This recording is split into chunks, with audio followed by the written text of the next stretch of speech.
Segala pujian, hormat, dan kemuliaan hanya bagi Raja di atas segala raja, Tuhan di atas segala Tuhan, Yesus Kristus namanya. Mari kita berdoa bersama-sama.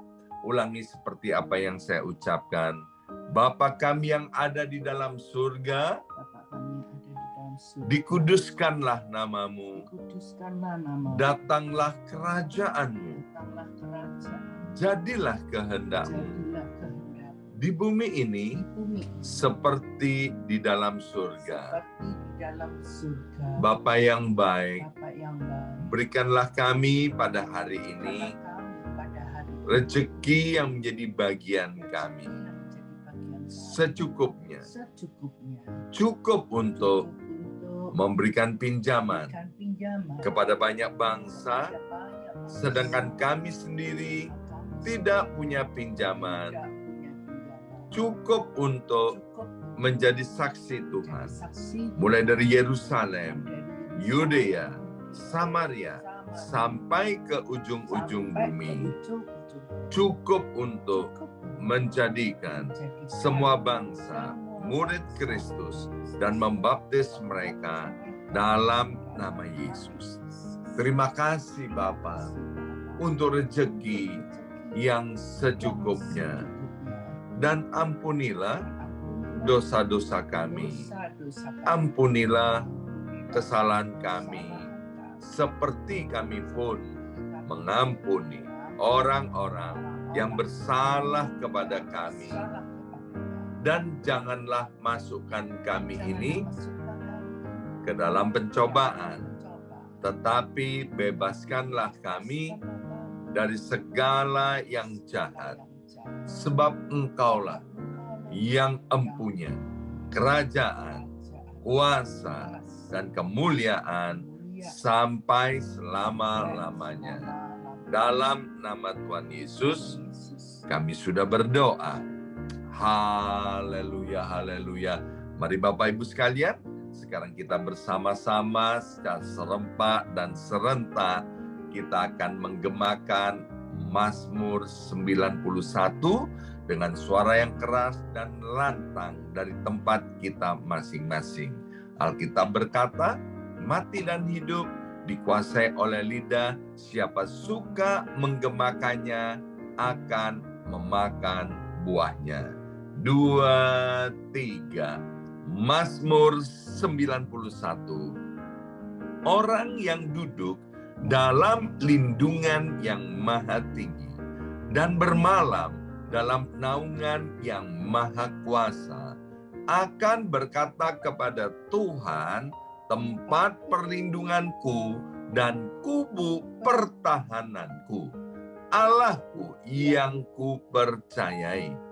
Sungguh Tuhanlah yang akan melepaskan aku dari jerat penangkap burung dan dari penyakit sampar yang busuk.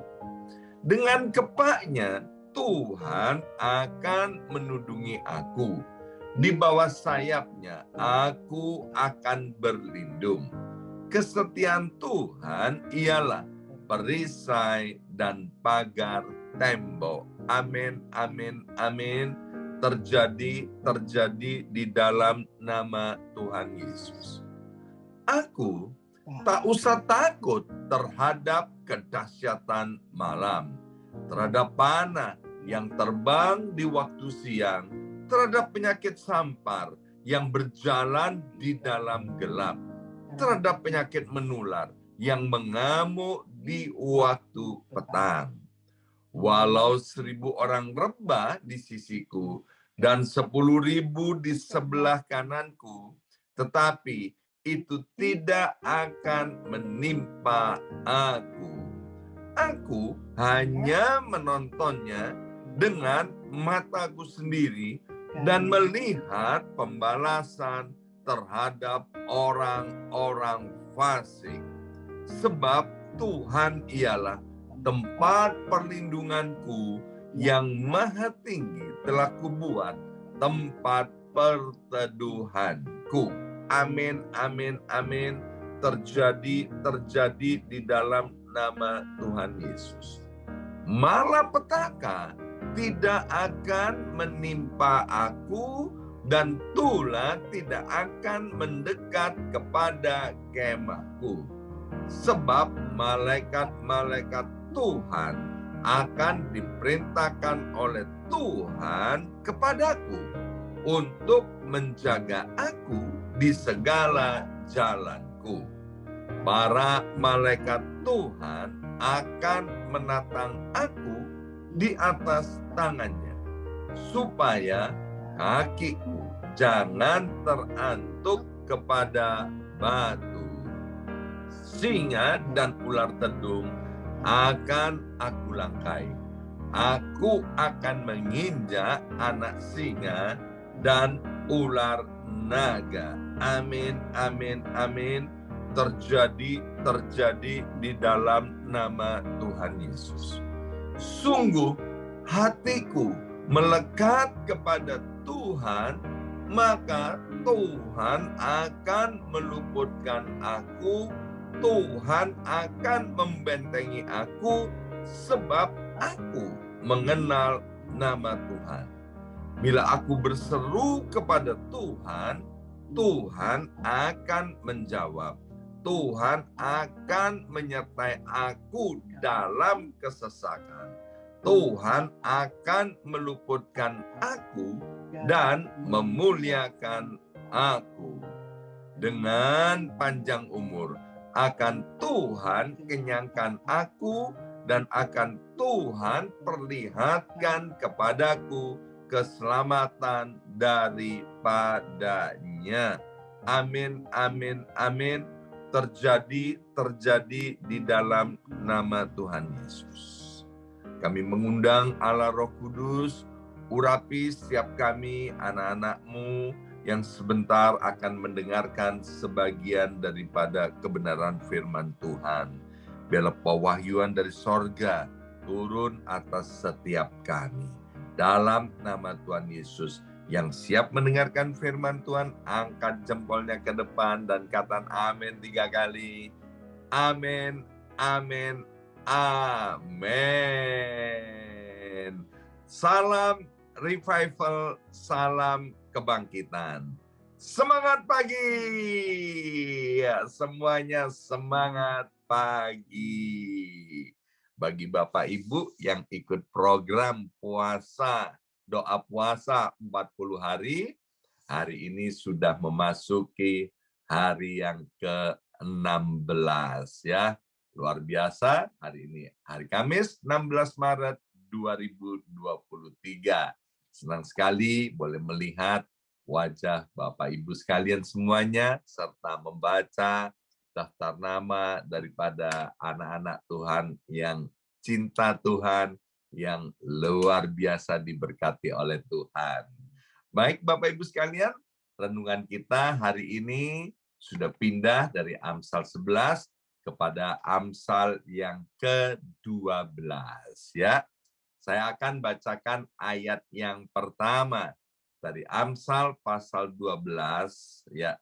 Demikian bunyi firman Tuhan ayat yang pertama, siapa mencintai didikan, mencintai pengetahuan. Tetapi siapa membenci teguran adalah dungu. Ya, kata didikan di sini di dalam terjemahan aslinya itu dikatakan disiplin. Bersama saya ucapkan disiplin 2 3 disiplin ya. Jadi siapa yang mencintai disiplin dikatakan bahwa dia mencintai pengetahuan. Tetapi siapa yang tidak mau didisiplin, maka mereka, maaf, Alkitab bilang dalam terjemahan bahasa Indonesia, mereka adalah orang dungu, dan di dalam bahasa Inggrisnya, maaf sekali lagi dikatakan, mereka adalah orang yang stupid. Ya. Nah, kitab Amsal ini, Bapak Ibu sekalian, mengapa saya encourage, saya memotivasi Bapak Ibu sekalian di dalam doa puasa 40 hari ini untuk sengaja membaca dan merenungkan kitab Amsal ini ya. Paling tidak satu hari kita membaca satu pasal sesuai dengan tanggalnya. Karena kitab Amsal ini mendorong kita, kalau kita sadari Bapak Ibu sekalian ya, supaya kita ini membuat pilihan-pilihan yang benar dalam kehidupan. Sebab di dalam kehidupan ini ada banyak pilihan-pilihan yang bisa kita pilih. Kita ini bebas memilih apa saja, Bapak Ibu sekalian. Sekali lagi, kita ini bebas memilih apa saja. Tapi kita tidak bebas memilih akibat daripada pilihan-pilihan kita. Ya, sekali lagi saya ulangi. Kita bebas memilih apa saja dalam kehidupan ini. Tetapi kita tidak bebas memilih akibat daripada pilihan-pilihan kita. Contoh, hari ini kita mau menanam jagung, ya. Maka akibat daripada pilihan kita nggak bisa pilih. Kita pasti menuai jagung. Nggak mungkin kita menanam jagung, kemudian menuai buah apel, ya kan? Kan nggak begitu. Kita bebas untuk hidup dalam dosa.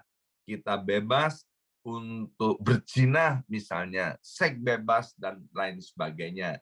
Tapi kita tidak bisa bebas memilih akibatnya. Akibat kita berzina, akibat kita hidup seks bebas, kita akan mengalami maut.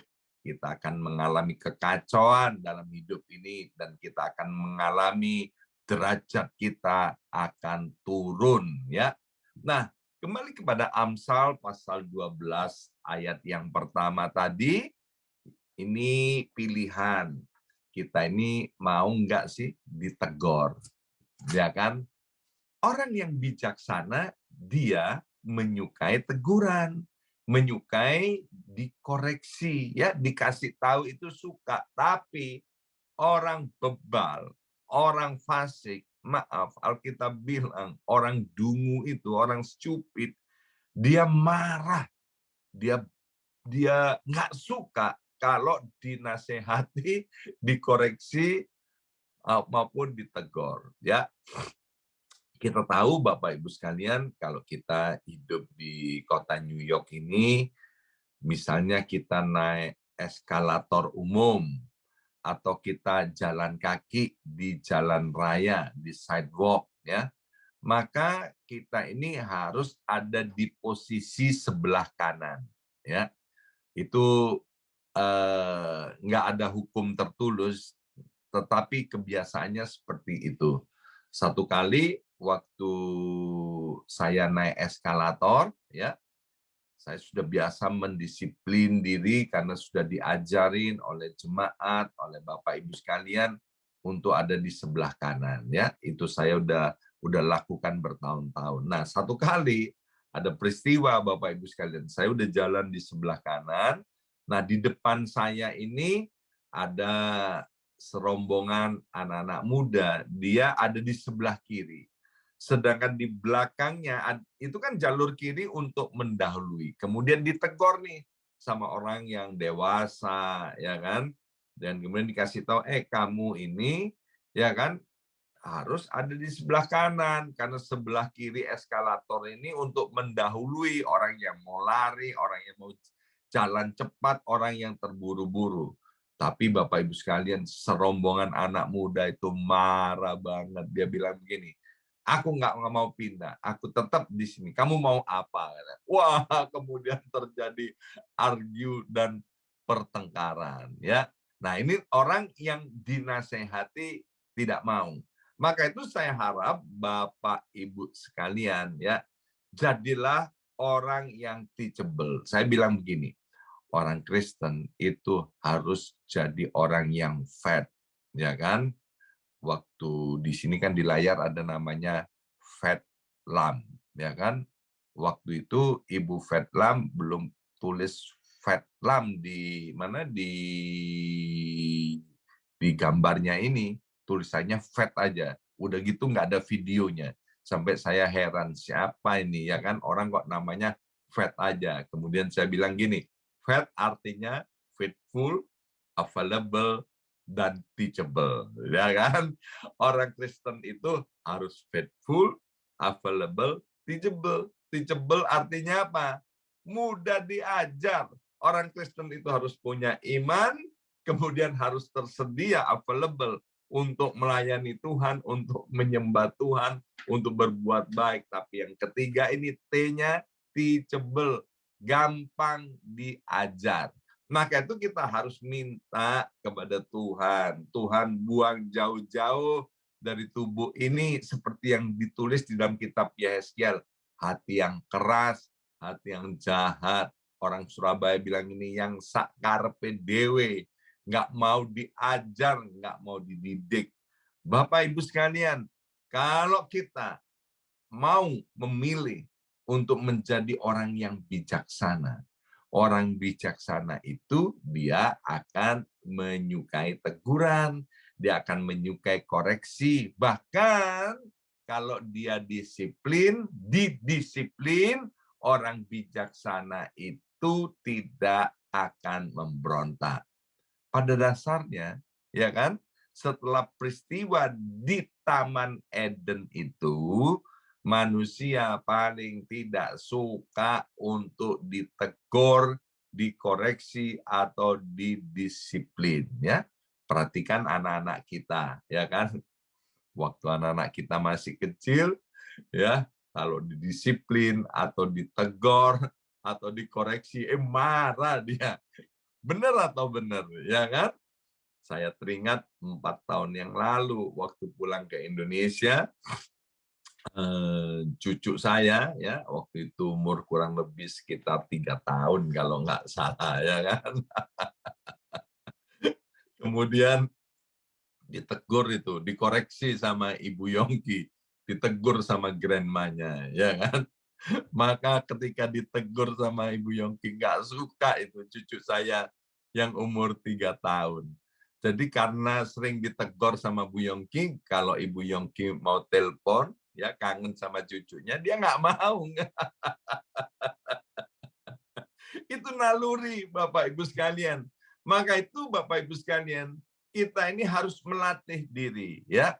Kita dengarkan teguran, kita dengarkan koreksi, kita dengarkan nasihat. Jangan marah, karena ketika ada orang-orang yang mau menegur, menasehat, dan mengoreksi kita, artinya orang-orang itu mencintai dan mengasihi kita. Itu yang pertama, ya. Baik Bapak Ibu sekalian, sekarang kita masuk ke bagian yang kedua. Ayat yang ketiga dari Amsal 12, ya. Orang tidak akan tetap tegak karena kefasikan. Tetapi akar orang benar tidak akan goncang. Ayat ini mau bilang begini, Bapak Ibu sekalian, bahwa tidak seorang pun itu akan jaya, akan tetap tegak karena mereka hidup di dalam dosa. Mazmur 73 mengingatkan kita supaya kita ini jangan iri dengan orang fasik, jangan iri dengan orang-orang yang berbuat dosa, jangan iri dengan orang-orang yang berbuat jahat. Meskipun mereka ini kelihatannya hari ini hidupnya enak, hidupnya jaya, bahkan Alkitab bilang mereka semakin gemuk. Lah, saya lihat nih wajah Bapak Ibu sekalian kok makin kurus, makin kecil nih gara-gara doa puasa, ya kan? Jangan iri sama orang yang berdosa itu Bapak Ibu sekalian. Alkitab bilang mereka sedang ditaruh di tempat-tempat yang licin yang sebentar lagi akan tergelincir. Itu saudara kita Wempi Purnawan paling hafal. Jangan khawatir, semuanya akan indah pada waktunya, ya. Akan ada waktunya. Orang fasik tidak akan tetap tegak karena kefasikan. Orang berdosa nggak mungkin akan jaya untuk selama-lamanya. Dikatakan akar orang benar tidak akan goncang. Lagi-lagi, kitab Amsal ini menawarkan kepada kita pilihan. Mau nggak kita hidup sebagai orang benar atau kita hidup sebagai orang fasik? Kalau kita hidup sebagai orang fasik, ketika ada goncangan, maka itu akan menyebabkan orang fasik jatuh dan setelah itu hancur, berkeping-keping dan tidak bisa diperbaiki lagi. Tapi kalau orang benar, Bapak Ibu sekalian, dikatakan begini, dia akan memiliki akar yang tidak akan tergoncangkan. Arti daripada kata akar orang benar tidak tergoncangkan, yaitu berbicara tentang mengandalkan Tuhan. Orang yang hidupnya benar, orang yang percaya kepada Tuhan, dia berakar di dalam Tuhan dan hidupnya tidak akan tergoncangkan. Meskipun ada banyak goncangan. Dalam kitab Ibrani pasal 12 ayat 27 sampai 28, ya, kita sudah tahu bahwa semua di atas muka bumi ini akan digoncangkan. Ya, semua akan digoncangkan. Dan tidak ada hal yang tidak akan digoncangkan. Yang akan tinggal tetap, yang tidak tergoncangkan, hanya mereka, hanya kita yang mengandalkan Tuhan. Kita yang di Amerika, ya, sebagian besar sudah tahu, ada bank yang cukup besar di Amerika, bank nomor 15 terbesar di Amerika. Kemudian juga ada bank lokal dari kota New York yang ditutup oleh pemerintah. Belum lagi nanti ke depan ada beberapa bank lagi yang akan ditutup. Dan ini membuat kepanikan para pelaku ekonomi di seluruh dunia, termasuk di Inggris, di Cina, dan di Indonesia. Ya, karena apa, Bapak Ibu sekalian? Ada efek domino, Bapak Ibu sekalian, ya. Karena dana-dana ini, Bapak Ibu sekalian, sehingga yang keluar dari bank yang ditutup ini kan membuat perusahaan. Perusahaan-perusahaan ini punya pegawai, ya kan? Akhirnya sekarang yang sudah di PHK jumlahnya puluhan ribu orang, ya. Dan ini akan berdampak kemana-mana. Maka itu ini firman Tuhan sangat bagus buat kita. Agar supaya kita ini tetap mengandalkan Tuhan. Kalau setiap pagi kita mendeklarasikan Mazmur 91, ya, kalau hati kita melekat kepada Tuhan, hati kita cintai Tuhan, 1000 boleh rebah di sisi kiri kita, 1000 boleh tergoncangkan, 10.000 boleh rebah di sisi kanan kita, 10.000 di sisi kanan kita boleh mengalami kegoncangan. Tetapi itu sekali-kali tidak akan menimpa kita. Mengapa? Karena kita berakar dengan kuat di dalam Tuhan. Kitab Yeremia berkata begini, kalau kita mengandalkan Tuhan, itu seperti akar pohon itu yang merambatkan sampai ke batang-batang air. Ya, daunnya tidak pernah layu, daunnya selalu hijau dan selalu menghasilkan buah pada musimnya. Bahkan kitab Yeremia berkata begini, tidak mengenal yang namanya musim kering.